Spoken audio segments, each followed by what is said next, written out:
मरकजी मुस्लिम लीग का कहना है कि दुश्मन कुव्वतों के मज़मूम अज़ाइम नाकाम बनाने के लिए पूरी कौम मुत्तहद और बेदार है। अवाम वतन असीस को कमज़ोर और अदम इस्तेहकाम से दो चार करने की साजिशों को मुत्तहद होकर नाकाम बनाएंगे। पेशावर में अजीमुशान इत्तेहाद कॉन्फ्रेंस से खिताब करते हुए सदर खालिद मसूद सिंधु ने कहा कि पख्तून अवाम मुहिब वतन है, इनकी महरूमियां खत्म करेंगे।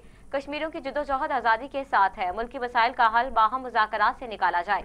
एक साजिश के तहत मुल्क को इंतशार की सियासत में धकेला गया। मुल्क को इस इंतशार से बचाने और पुरअमन रियासत बनाने के लिए वाहिद ज़रिया इत्तेहाद है।